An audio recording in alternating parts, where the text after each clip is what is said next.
I'm picking up my granddaughter from school, and she climbs into the car with this look on her face. Not sad, not angry, just, flat, empty, like someone turned off a light inside her. She's 15. I ask her how her day was, and she shrugs. I ask if something happened, and she says no. Then, after a long silence, Between these two perspectives, I found the truth I want to share with you today. We live in a world obsessed with impact. Everyone wants to change the world, leave their mark on the pages of history, and be remembered long after they are gone. People chase careers they think will make them significant. They seek validation on social media and measure their self-worth by how many people know their name. I was like that once too. But 9 decades of experience have taught me that the things that truly matter rarely feel important at the time. I am reminded of my neighbor, Margaret. She lived 3 houses down from us for 42 years. Margaret was a school teacher who never married and had no children of her own. She spent her entire life teaching 3rd graders at the same elementary school. When she retired, there was a small farewell ceremony in the school hall where barely 30 people showed up. There were no cameras, no grand speeches, just a commemorative plaque and a bouquet of flowers. 2 years later, she passed away quietly in her sleep. I expected only a few people at her funeral because she was such a simple, private woman. But when I reached the church, there was no room left to stand. One by one, people stood up to share their stories. A doctor said Margaret was the first person who made him feel intelligent. A woman who now runs a major nonprofit cried as she explained that when everyone else had given up on her as slow, Margaret was the one who taught her how to read. A 50-year-old man brought his daughter and said he became a teacher because of Margaret. Story after story, life after life. Margaret had never tried to change the world. She just went to school every day and paid attention to the children in front of her. She remembered their names, understood their struggles, and stayed after school to help them with spelling or math. There was nothing glamorous about it, but the ripples of her life are still alive today in people she never even met. We have it all backward. We think mattering means being famous or being recognized in a crowd. But the actual structure of life rests on small moments that pass quietly between 2 human beings. A conversation that shifts someone's perspective, a kindness offered exactly when someone is about to give up, listening intently when you'd rather be talking. These things feel ordinary and common at the time, but this is what matters. When I was 39, I went through a very dark time. My business was failing, my finances were in ruins, and out of hopelessness, I was turning toward alcohol. One evening, I was sitting in my car outside a bar, trying to decide whether to go in. Suddenly, a man named Tom, whom I had only met briefly once or twice, knocked on my car window. He didn't give a lecture or offer advice. He simply said, "I'm going to get some coffee. Do you want to join me?" We sat in a diner for 2 hours. He didn't even ask why I was upset.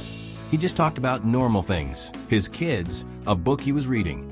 During that ordinary conversation, the storm inside me calmed down. Instead of going into the bar, I went home. Tom probably forgot about it by the next morning, but he changed the direction of my night, and perhaps my life. Significance never arrives with the beating of drums. You will never get a notification saying that today, your small action saved or changed someone's life. Often, you will say something that seems trivial to you, but means everything to someone else. My wife, Eleanor, was in the habit of writing letters. I used to tease her saying, "Elle, it's the era of phones now, why do you still write letters?" She would just smile. After she passed, I found boxes of letters people had written back to her. Every other letter mentioned how Eleanor's notes had been their anchor during hard times. She wasn't trying to be important. She was just maintaining a connection. I wish someone had told me in my youth that your life doesn't have to be extraordinary to matter. In fact, it probably shouldn't be. The pressure to be exceptional crushes a person. It makes us feel that our ordinary lives, taking care of family, working honestly, being kind to strangers, are worthless unless they take the shape of some grand achievement. But the truth is, this world rests on the shoulders of people who will never be remembered.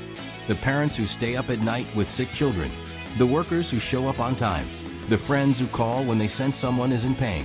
These small, seemingly insignificant acts are what hold the balance of the universe together. If you want to know if your life has meaning, look at the people directly in front of you. Are you sincere with them? Are you kind even when there is no benefit to you? Do you keep your promises? Do you share in the sorrows of others? These questions won't put you on the cover of a magazine, but they will determine whether your life had a purpose or not. When my grandson was 7, he was terrified of water. That summer, I spent 15 minutes every day just standing with him at the edge of the pool. I didn't force him in. I just held his hand so he could feel safe. Today he is 23, and he probably doesn't even remember those 15 minutes. But I do, because I know that if I hadn't been there with patience, that fear might have stayed with him forever. That is significance. It isn't impressive, it's real. The older I get, the more I realize that what we are chasing is merely smoke. Status disappears, achievements fade, and people forget your feats faster than you can believe. But they never forget how you made them feel. They never forget that when they felt alone, you were there. Last week, I was at the grocery store. The girl at the counter looked exhausted.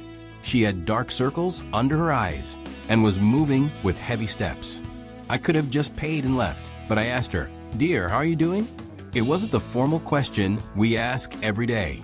She looked at me, startled, and her eyes filled with tears. She told me she was working double shifts because her mother was sick. We talked for only 3 minutes. I told her that what she was doing was a great thing and that her mother was lucky to have a daughter like her. When I left, she thanked me twice. Did that conversation change the world? No. But did it matter to that girl in that moment? My heart tells me yes, it did. So my answer to my granddaughter and to all of you is this: yes, what you do matters, but perhaps not in the ways you have imagined. It matters in small moments, in tasks you will never post on social media or write on a CV. It matters when you choose patience over anger, when you speak the truth instead of a lie, when you help someone even when no one is watching. Your life doesn't need to be a spectacle to matter. It just needs to be honest, sincere, and kind. And that is easier said than done, because it requires you to be alert at all times, to be present for others despite your own tiredness. I am 87 now. I don't have much time left.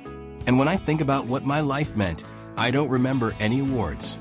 I remember the people I truly loved, the moments I listened to someone with my whole heart, and the times I held a hand without expecting anything in return. Those are the things that mattered, and those are the things that will live on after me. If these words have touched your heart, please share this with someone who needs to hear it right now. Tell me in the comments, what is one small thing you will pay more attention to now? And if you want to hear more conversations like this, do subscribe, because before I leave, I still have much left to say, and I want to say it to those who truly want to listen.